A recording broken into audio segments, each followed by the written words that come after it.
Salam Bapak Ibu Saudara yang dikasihi oleh Tuhan. Selamat pagi, selamat beribadah kepada Tuhan. Saya berharap kita semua dalam keadaan sehat tanpa kurang satu apapun, baik yang ada di tempat ini ataupun yang menikmati siaran ini via YouTube.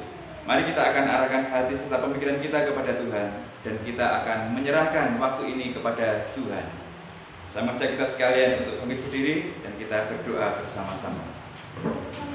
Bapa kami di surga, sungguh kami bersyukur kepadamu, Engkau memberi kesempatan kepada setiap kami untuk beribadah kepadamu.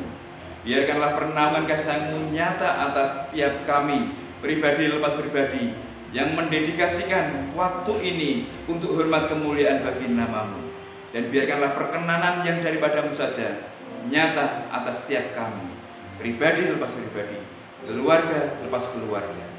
Semuanya boleh jadi hanya karena kehendak dan perkenanan-Mu saja. Di dalam nama Tuhan Yesus Kristus, kami sambut ibadah pada saat ini. Haleluya. Amin. Dan naikkan satu pujian, karena salib-Mu, karena hanya Tuhan di hidup kita, hanya Dia yang memberikan hidup yang baru kepada kita sekalian. Haleluya Tuhan Yesus.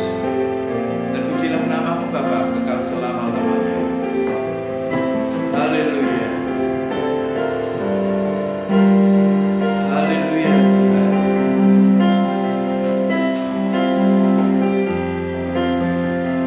Terima kasih Tuhan Yesus. Hosana bagimu. Hanya Kau Tuhan di hidupku. Kau berikan hidup yang baru. Darah-Mu menyucikan, pulihkan hatiku. Ku nyatakan Kaulah segalanya. Engkaulah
Engkau hidupkan, Engkau mampukan untuk boleh berdamai dengan Allah Bapa di surga, sehingga kami diperkenan untuk menikmati berbagai macam kemenangan-kemenangan yang Tuhan janjikan, sediakan bagi kami umat tetebusan. Terpujilah namamu Bapa kekal selama-lamanya.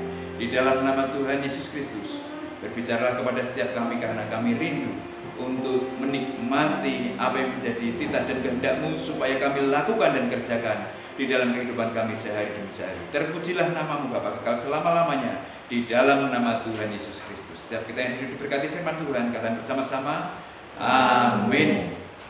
Silakan duduk. Saudara yang dikasihi oleh Tuhan Yesus Kristus, beberapa waktu ke depan kita akan berhadapan dengan peringatan Paskah, yaitu kematian Sang Kristus, dan minggunya kebangkitan Sang Kristus itu pula.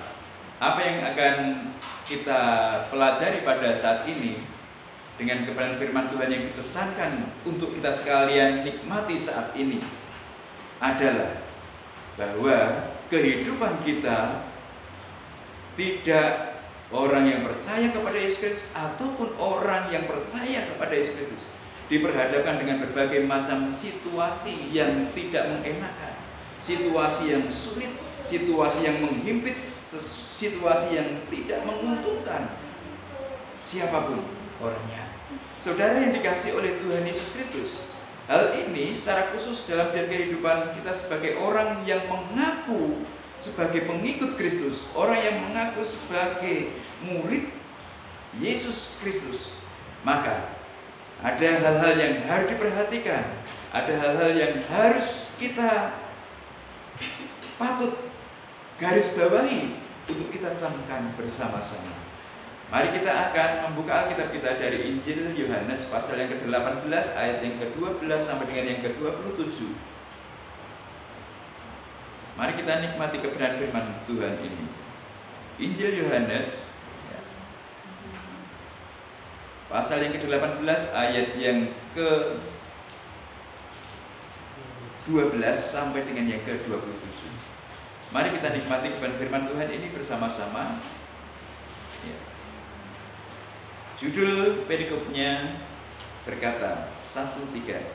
Yesus di hadapan Hanas. Petrus menyangkal Yesus. Maka pasukan prajurit serta perwiranya dan penjaga-penjaga yang disuruh orang Yahudi itu menangkap Yesus dan membelenggu Dia. Lalu mereka membawanya mula-mula kepada Hanas, karena Hanas adalah mertua Kayafas yang pada tahun itu menjadi imam besar, dan Kayafas yang telah menasihatkan orang-orang Yahudi adalah lebih berguna jika satu orang mati untuk seluruh bangsa. Simon Petrus dan seorang murid lain mengikuti Yesus. Murid itu mengenal imam besar dan ia masuk bersama-sama dengan Yesus ke halaman istana imam besar. Tetapi Petrus tinggal di luar dekat pintu. Maka murid lain tadi yang mengenal imam besar kembali keluar, bercakap-cakap dengan perempuan penjaga pintu, lalu membawa Petrus masuk. Maka kata hamba perempuan penjaga pintu kepada Petrus, "Bukankah engkau juga murid orang itu?" Jawab Petrus, "Bukan." Sementara itu hamba-hamba dan penjaga-penjaga bait Allah telah memasang api arang, sebab hawa dingin waktu itu, dan mereka berdiri berdiam di situ. Juga Petrus berdiri berdiam bersama-sama dengan mereka. Maka mulailah imam besar menanyai Yesus tentang murid-muridnya dan tentang ajarannya. Jawab Yesus kepadanya, "Aku berbicara terus terang kepada dunia. Aku selalu mengajar di rumah-rumah ibadat dan di bait Allah, tempat semua orang Yahudi berkumpul. Aku tidak pernah berbicara sembunyi-sembunyi. Mengapakah engkau menanyai aku? Tanyailah mereka yang telah mendengar apa yang kukatakan kepada mereka. Sungguh, mereka tahu apa yang telah kukatakan." Ketika ia mengatakan hal itu, Seorang penjaga yang berdiri di situ menampar mukanya sambil berkata, "Begitukah jawabmu kepada imam besar?" Jawab Yesus kepadanya, "Jikalau kataku itu salah, tunjukkanlah salahnya. Tetapi jikalau kataku itu benar, mengapakah engkau menampar aku?" Maka Hanas mengirim dia terbelenggu kepada Kayafas, imam besar itu. Simon Petrus masih berdiri berdiam. Kata orang-orang di situ kepadanya, "Bukankah engkau juga seorang muridnya?" Ia menyangkalnya, katanya, "Bukan." Kata seorang hamba imam besar, seorang keluarga dari hamba yang telinganya dipotong Petrus, "Bukankah engkau kuliah di taman itu bersama-sama dengan dia?" Maka Petrus menyangkalnya pula dan berkata ketika itu, "Berkokoklah ayam." Amin. Saudara yang dikasihi oleh Tuhan, dari pembacaan Nats pada pagi hari ini kita melihat bahwa ada pengakuan yang dielakkan oleh seorang yang bernama Petrus. Saat ini saya ingin memberikan satu judul renungan firman Tuhan dengan judul pengakuan pengikut Kristus menghadapi tantangannya. Pengakuan pengikut Kristus menghadapi tantangannya. Pada nats yang kita baca pada bagian ini kita melihat hal-hal apa yang terjadi di sana, yaitu perihal tentang keadaan yang menakutkan dan bagaimana jawaban seorang yang mengaku sebagai murid Yesus. Sehingga pada saat ini judul renungan ini saya berikan yaitu pengakuan pengikut Kristus menghadapi tantangannya. Bagaimana kehidupan kita sebagai orang yang mengaku sebagai murid Yesus? Kehidupan kita sebagai orang yang mengaku pengikutnya, ya, murid Yesus, pengikut Yesus. Manakala berhadapan dengan tantangan-tantangan yang ada, apakah kita bisa tetap menyampaikan satu jawaban secara benar, konsisten, seperti apa yang menjadi pengakuan kita, seperti apa yang menjadi pengetahuan kita tentang siapa Yesus, tentang siapa Sang Kristus itu.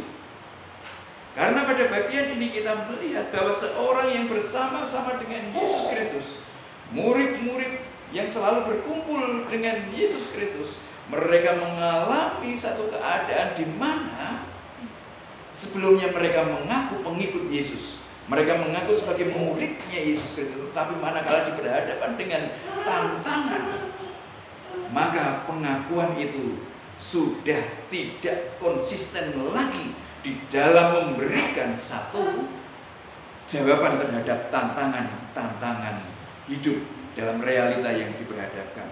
Oleh sebab itu, saudara yang dikasihi oleh Tuhan, kehidupan kita beberapa waktu terakhir ini semakin lama semakin bukan hal yang mengenakan, tetapi suatu hal yang menakutkan, yang memprihatinkan. Dan bagaimana pengakuan kita sebagai pengikut Kristus, pengakuan kita sebagai murid-murid Yesus Kristus menghadapi setiap tantangan yang ada. Pada bagian ini atau pada bagian yang lain kita melihat siapa seorang yang bernama Petrus, ya, manakala dia menunjukkan berbagai macam hal, ya, di hadapan murid-murid Yesus Kristus. Dalam Injil Matius, dalam Injil Markus, dalam Injil Lukas pun juga dicatat bagaimana mereka menunjukkan kedekatan dengan Yesus, bagaimana mereka mencoba untuk selalu ada bersama-sama dengan Yesus Kristus. Dan manakala Yesus bertanya kepada murid-muridnya dan juga Petrus pada saat itu, apa yang disampaikan dalam Matius 16 ayat 13 sampai dengan yang ke-25, di sana disebutkan bahwa saat Yesus bertanya kepada mereka, maka mereka pun memberi jawab, "Siapakah aku sesungguhnya?" Kata orang, "Engkau adalah Yohanes Pembaptis." Padahal Yohanes Pembaptis sudah mati. Kemudian ada juga orang mengatakan bahwa engkau adalah Elia yang dibangkitkan oleh Allah. Kemudian ada juga yang mengatakan bahwa engkau adalah Yeremia ataupun seorang nabi lain yang dibangkitkan oleh Tuhan. Jadi mereka memberikan satu jawaban yang luar biasa, beraneka ragam. Ada yang mengatakan Yohanes Pembaptis, ada yang mengatakan Elia, ada yang mengatakan Yeremia, ada yang mengatakan engkau adalah seorang nabi yang dibangkitkan oleh Tuhan. Orang banyak memberikan satu pengakuan tentang siapa Yesus. Tetapi Yesus ingin bertanya kepada mereka, murid-muridnya, orang yang ada di dekat Yesus pada saat itu. Dan secara khusus, tiba-tiba Petrus memberikan satu jawaban yang luar biasa, mengagetkan Yesus. Karena Petrus memberikan satu jawaban bahwa engkau adalah Mesias, anak Allah yang hidup. Itu disampaikan dari mulut Simon Petrus. Saudara yang dikasih oleh Tuhan, murid-murid semuanya mendengar atas pengakuan yang disampaikan oleh Petrus bahwa Yesus adalah Mesias, anak Allah yang hidup. Tetapi Yesus mengatakan kepada murid-muridnya dan juga kepada Petrus pada saat itu bahwa pengakuan itu bukan berasal dari manusia Petrus, tetapi itu adalah perkataan Bapa di surga melalui mulut Petrus. Saudara yang dikasihi oleh Tuhan, Yesus menyampaikan bahwa ini adalah perkataan Bapa di surga lewat mulutnya Petrus. Dan itu diketahui oleh murid-murid Yesus semuanya bahwa Yesus adalah anak Allah. Yesus adalah Mesias. Saudara yang dikasihi oleh Tuhan, keberadaan Yesus adalah anak Allah, keberadaan Yesus adalah Mesias itu telah diketahui oleh murid-murid Yesus. Ya, tetapi pada bagian ini kita melihat bahwa manakala diperhadapkan dengan tantangan yang diperhadapkan dengan pengakuan mereka, apa jawab mereka? Apa yang disampaikan oleh Petrus kepada orang-orang yang menanyai bahwa kamu bukankah orang yang selalu bersama-sama dengan Yesus? Bukankah kamu juga muridnya Yesus? Bukankah kamu juga orang yang senantiasa ada di dekat Yesus? Tetapi apa jawab? Konfirmasi dari pengakuan yang ada di dalam benak pemikirannya, pengakuan dari pengetahuan tentang siapa Yesus. Apakah bisa dikonfrontasi dengan tepat dan bisa memberikan satu jawaban dengan tepat kepada orang yang memberikan satu pertanyaan itu? Dan Petrus memberikan satu jawaban dengan tepat bahwa iya, aku murid Yesus. Iya, aku pengikut Yesus Kristus. Apakah Petrus sanggup memberikan jawab dengan konsisten seperti apa yang diketahuinya, seperti apa yang diakuinya bahwa Yesus adalah Mesias, bahwa Yesus adalah anak Allah yang hidup? Saudara yang dikasihi oleh Tuhan Yesus Kristus, perhatikan baik-baik. Petrus pada saat itu tidak bisa konsisten terhadap pengakuan yang dia miliki, pengetahuan yang dia miliki bahwa Yesus adalah anak Allah, bahwa Yesus adalah Mesias. Petrus tidak bisa konsisten. Bapak Ibu Saudara yang dikasihi oleh Tuhan, mungkin di antara kita manakala diberhadapan dengan satu pertanyaan tentang siapa Yesus, maka banyak jawaban-jawaban yang akan muncul. Manakala kita orang yang hidup pada saat ini ditanya siapa sesungguhnya Yesus, maka orang akan memberikan satu jawab. Pengikut Yesus akan memberikan jawab, Yesus adalah Mesias, Yesus adalah anak Allah. Itu kata Alkitab. Ya, itu kata Alkitab. Kemudian juga ada orang yang mengatakan bahwa siapakah Yesus dalam diri dan kehidupanmu yang engkau ketahui dan engkau pahami. Maka orang itu juga bisa memberikan satu jawab bahwa Yesus adalah pembuat mujizat. Maka orang lain juga misalnya ditanya siapa sesungguhnya Yesus bagi diri dan hidupmu, maka Yesus adalah penolong hidupku. Ada bervariasi jawaban yang muncul manakala seseorang ditanya tentang siapa Yesus. Ya. Ada yang mengatakan menurut Alkitab, ada yang mengatakan menurut orang lain. Yesus adalah pembuat mujizat, dan kataku, Yesus adalah penolong hidupku. Kataku, Yesus adalah pembuat mujizat dan senantiasa membebaskanku dari berbagai macam persoalan-persoalan hidup. Saudara yang dikasih oleh Tuhan, tetapi manakala pengakuan-pengakuan itu dikonfrontasi dengan satu realitas tentang tantangan hidup, apakah pengakuan itu masih tetap konsisten bahwa kita bisa memberikan satu jawaban yang tetap bahwa Yesus adalah Mesias, bahwa Yesus adalah anak Allah yang hidup? Mari kita perhatikan baik-baik. Karena pada bagian ini kita melihat bagaimana pengakuan terhadap Kristus menjawab tantangan zaman. Secara khusus kita melihat apa yang dilakukan oleh Petrus manakala memberikan satu jawaban kepada orang-orang yang memberikan satu pertanyaan kepada dirinya. Pada bagian ini kita melihat bahwa situasinya sangat mencekam, situasinya sangat menakutkan. Bagaimana tidak pemimpin mereka yang menganggap murid Yesus, yang menganggap pengikut Yesus, pemimpin mereka dibawa, diadili, dan itu merupakan keadaan kondisi yang sangat mencekam. Yesus ditangkap, Yesus diadili. Itu adalah satu keadaan yang membuat para pengikut Yesus, murid-murid Yesus, mengalami satu ketakutan yang luar biasa. Ini yang pertama, ada keadaan yang membuat mereka takut. Kemudian bagian yang kedua di sana disebutkan bahwa tidak hanya keadaan saja yang menakutkan yang digambarkan di sana, yaitu tentang penangkapan Yesus dan tentang pengadilan Yesus, tetapi juga secara khusus, secara personal, Petrus sebagai pengikut Yesus, Petrus sebagai murid Yesus yang memiliki pengetahuan tentang siapa Yesus, yang telah mengakui dengan mulutnya tentang siapa Yesus, dan hal itu ditanyakan di dalam dirinya, dikonfrontasi dalam dirinya oleh orang yang sesungguhnya hanya seorang hamba, orang-orang yang tidak terkenal. Tetapi mereka mencoba untuk menanyakan bahwa bukankah engkau murid Yesus? Bukankah engkau murid orang itu dan selalu bersama-sama dengan mereka? Tetapi apa yang menjadi jawaban Petrus?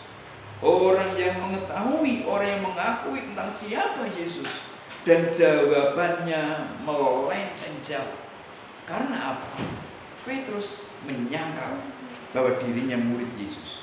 Petrus menyangkal bahwa dirinya pengikut Yesus yang senantiasa ada saja. Saudara yang dikasihi oleh Tuhan, murid-murid Yesus mengatakan kepada Yesus pada waktu itu, kemana engkau berada, kami pun juga akan berada di sana. Dalam situasi kondisi seperti apapun, hei guru, di mana engkau berada, kami juga berada. Kami juga akan sertamu. Itu pengakuan mereka yang mengaku sebagai murid dan pengikut Yesus. Di sisi lain juga, apa yang dilakukan oleh seorang yang bernama Petrus? Pada waktu Yesus ditangkap, maka Petrus mengambil satu pedang, kemudian memotong telinga salah seorang yang hendak menangkap Yesus. Ada satu keberanian yang luar biasa ditunjukkan pada saat itu. Tetapi pada bagian ini, manakala secara personal pemimpinnya telah ditangkap, pemimpinnya sedang diadili, maka apa yang terjadi? Seorang yang bernama Petrus tidak hanya berada dalam satu situasi yang mencekam, tetapi dirinya sendiri juga menikmati berada dalam suatu suasana yang menakutkan. Dan bagaimana pengakuan ini memberi jawab kepada tantangan yang mendatangi seseorang? Saudara yang dikasihi oleh Tuhan, bagaimana di dalam kehidupan kita? Bagaimana Bapak, Ibu, Saudara, dan saya manakala diperhadapkan dengan hal ini? Tantangannya bisa berlainan. Tantangannya beraneka ragam yang mendatangi Bapak Ibu Saudara sekalian. Dan hal itu bersangkut paut dengan hidup dan mati seseorang. Apakah seseorang mau menyangkal Yesus, menyangkali pengetahuannya, menyangkali pengakuannya tentang siapa Yesus, ataukah tetap konsisten? Aku tetap mau iring Dikau ya Tuhan, aku tetap mau ikut Dikau ya Tuhan, meskipun badai topan datang menderu dan semuanya itu tidak mengenakan kondisi kehidupanku. Saudara yang dikasihi oleh Tuhan, saat ini renungkanlah pribadi lepas pribadi, bahwa pengakuan kita, pengetahuan kita kepada Sang Kristus harus bisa menjawab tantangan yang hadir, menghantui, menakuti diri dan kehidupan kita. Amin. Kita harus siap sedia. Kita harus memberikan satu jawaban dengan tepat dan tegas, sehingga jangan sampai ada satu penyesalan.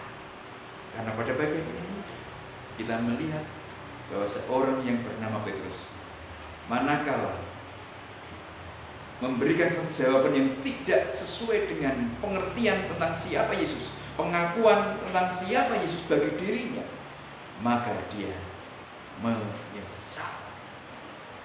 Luar biasa. Petrus menyesal karena jawaban terhadap tantangan zaman tidak sesuai dengan pengetahuannya tentang siapa Yesus, pengakuannya tentang siapa Yesus. Pada bagian yang berikutnya, mari kita lihat bagaimana tantangan dijawab oleh seorang yang bernama Yudas Iskariot. Dia juga murid Yesus, dia juga pengikut Yesus. Di mana Yesus ada, di situ Yudas Iskariot ada. Di mana murid-murid Yesus ada, di situ juga Yudas Iskariot ada. Orang yang selalu berada bersama-sama kerumunan murid-murid Yesus. Apalagi pada bagian yang lain disebutkan bahwa dia juga menjadi bendahara kelompok murid Yesus ini. Yudas Iskariot ini ada pemegang keuangan. Jadi dimanapun murid-murid itu berkumpul, pastilah Yudas ini ada. Tetapi yang ingin saya sampaikan kepada kita sekalian adalah bahwa sesungguhnya bagaimana seseorang itu memiliki motivasi saat mengikut Yesus, saat menjadi muridnya Yesus. Ya, memang mengetahui bahwa Yesus adalah anak Allah yang hidup, Yesus adalah Mesias, memang diketahui oleh murid-murid Yesus. Tapi apa motivasi yang mengikuti di balik orang yang mengikut Yesus, di balik orang yang mengaku dirinya sebagai murid Yesus? Pada bagian ini disebutkan bahwa Yudas Iskariot dalam Matius 27 ayat 1 sampai dengan 10 ada satu penyesalan yang mendalam, dan penyesalan itu penyesalan yang sangat keliru sekali. Dan motivasi yang dibangun dalam kehidupan Yudas Iskariot saat dia mengikuti Yesus adalah apa yang dia dapatkan, apa yang dia bisa terima, apa yang menguntungkan bagi dirinya saat mengikut Yesus. Ya, aku tahu Yesus adalah anak Allah yang hidup. Ya, aku tahu bahwa Yesus adalah Mesias. Tetapi apa motivasi di belakang atau di motivasi yang mengikuti semuanya itu? Ya.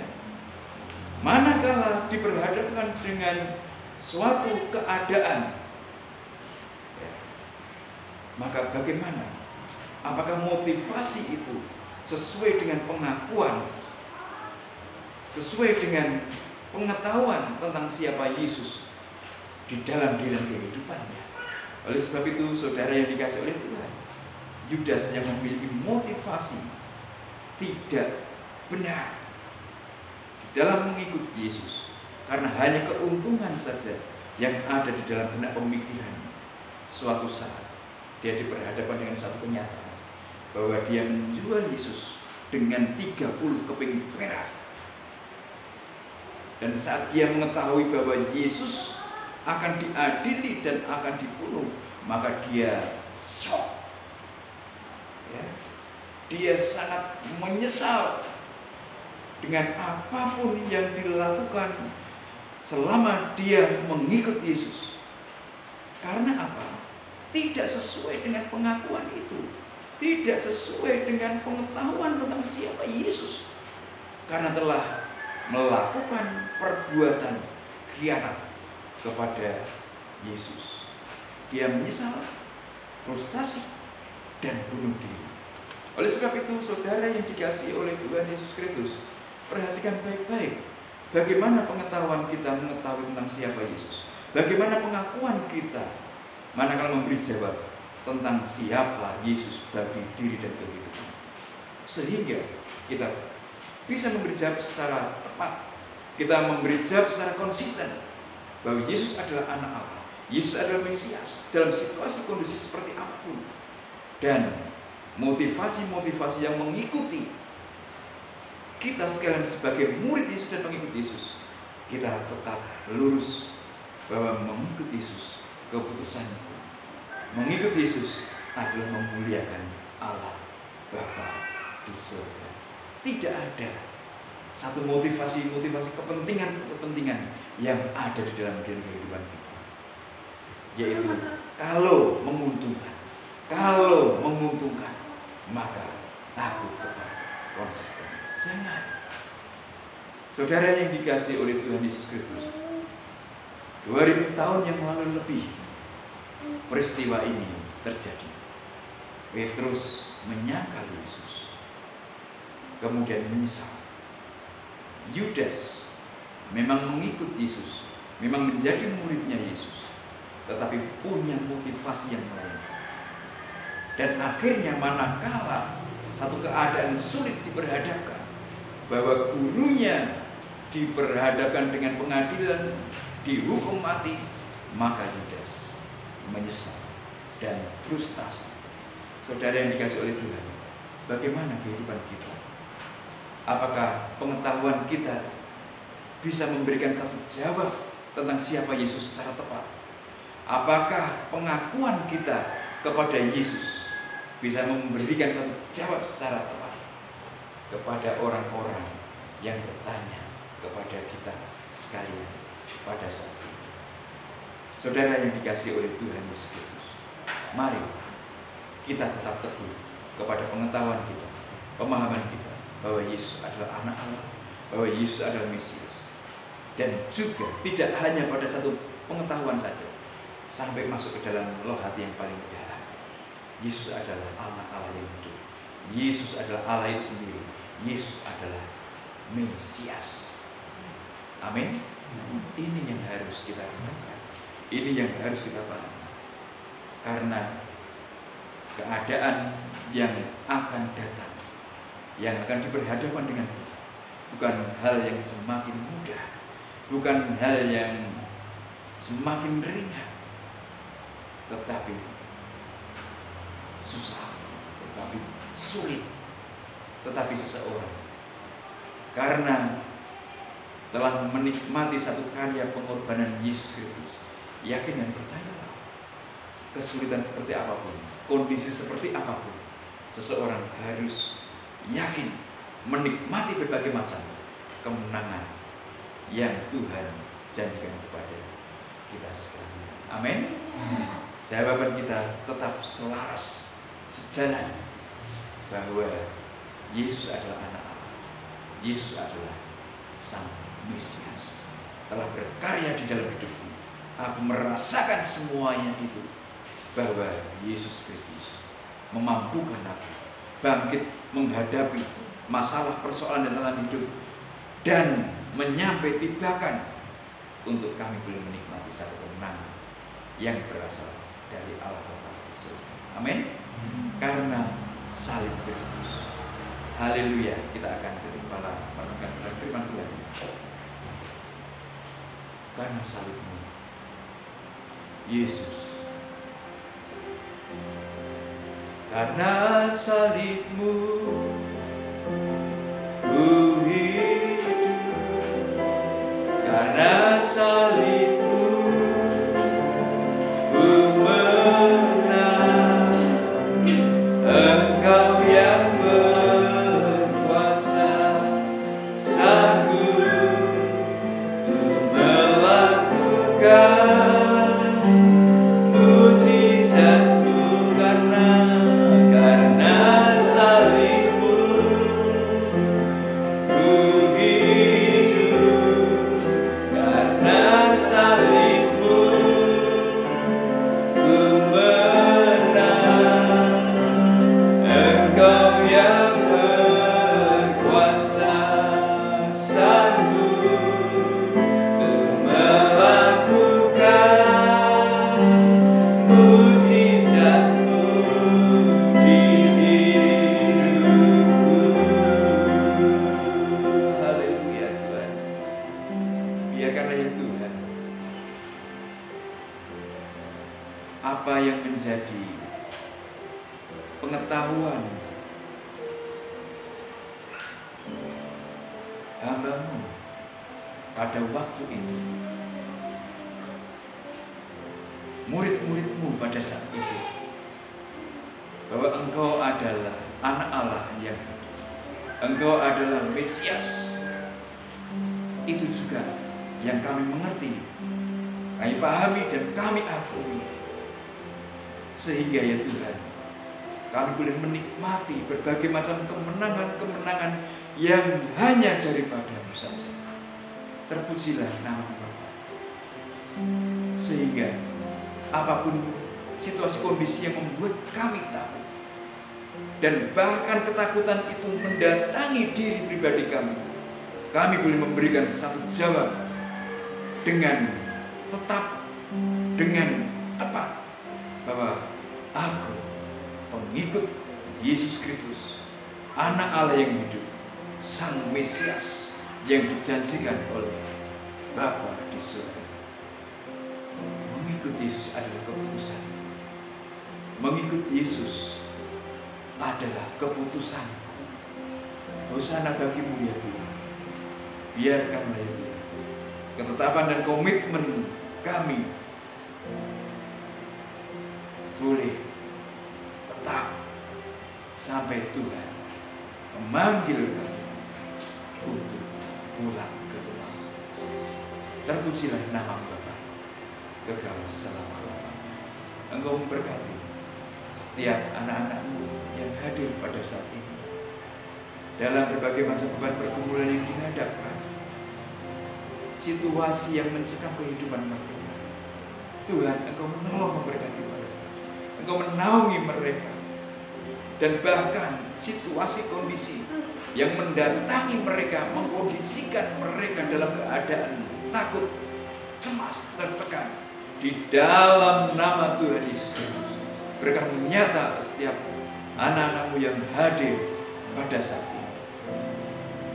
Dalam nama Tuhan Yesus Kristus, kemenangan yang berasal dari Allah Bapa di surga nyata atas mereka sekalian.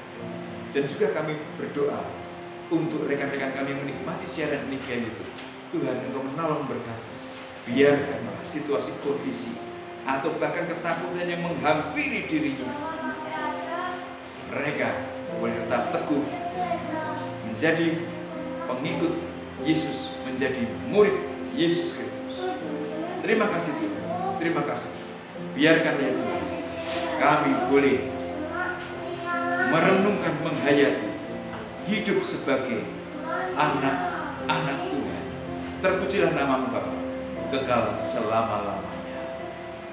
Dalam nama Tuhan Yesus Kristus, hamba mohon berkah untuk setiap jemaat-Mu yang hadir di tempat ini, ataupun rekan-rekan kami menikmati siaran ini via YouTube. Tuhan, Engkau berkati. Tak lupa kami berdoa untuk bangsa dan negara kami tercinta Indonesia. Tuhan, Engkau memberkati Presiden, Wakil Presiden, Menteri Kabinet, anggota Dewan Majelis Perwakilan Rakyat, Gubernur, Bupati, Camat, Lurah, Kepala Desa, RW, RT, jajaran penegak hukum, TNI, Polri, jajaran kejaksaan, kehakiman, yang mengupayakan kesejahteraan bangsa dan negara kami tercinta ini. Engkau memberkati mereka, Engkau menaungi mereka, dan biarkanlah belian kasih sayang-Mu memberkati apa yang dicita-citakan, apa yang direncanakan untuk kesejahteraan bangsa dan negara kami ini. Terpujilah nama-Mu Bapa, kekal selama-lamanya. Seminggu yang akan kami lalui tidak tahu apa yang akan terjadi, namun biarkanlah kami hanya berharap, kami hanya berserah kepada-Mu, karena kami sungguh mengaku Engkau adalah anak Allah yang hidup, Mesias, yang adalah Allah itu sendiri. Oleh sebab itu, kami pertaruhkan kehidupan kami, dan biarkanlah kemenangan yang berasal daripada Allah Bapa di surga nyata atas kami. Terpujilah nama-Mu Bapa kekal selama-lamanya. Dan biarkanlah ya Tuhan, seluruh doa yang kami panjatkan kepadamu, kami mau pinta, kami mau pohon melalui doa yang Tuhan ajarkan kepada para setiap murid-Mu yang demikian bunyinya. Bapa kami yang ada di surga, dikuduskanlah nama-Mu, datanglah kerajaan-Mu, jadilah kehendak-Mu di bumi seperti di surga. Berikanlah kami pada hari ini makanan kami secukupnya, dan ampunilah kami akan kesalahan kami seperti kami juga mengampuni orang yang bersalah pada kami. Dan janganlah membawa kami ke dalam pencobaan, tapi lepaskanlah kami daripada yang jahat. Karena Engkau yang punya kerajaan dan kuasa dan kemuliaan sampai selama-lamanya. Saudara yang dikasihi oleh Tuhan, ibadah telah usai, dan biarkanlah kita sekalian boleh pulang dengan membawa segala berkat anugerah damai sejahtera yang dari Allah Bapa di surga, cinta kasih daripada Tuhan Yesus Kristus, serta persekutuan dengan Roh-Nya yang kudus kiranya nyata menangis segenap kehidupan kita dari saat ini hingga Maranatha. Tuhan Yesus datang menjemput kita sekalian sebagai salah-salahnya bertemu di awan-awan. Terimalah berkahnya bersama-sama di dalam nama Tuhan Yesus Kristus. Haleluya. Amin. Salam saudara yang dikasihi oleh Tuhan. Salam sehat dan semangat. Selamat berhari Minggu. Selamat menikmati kemenangan-kemenangan yang berasal daripada Allah di surga. Tetap konsisten terhadap pengakuan kita siapa Yesus Kristus. Haleluya. Salam.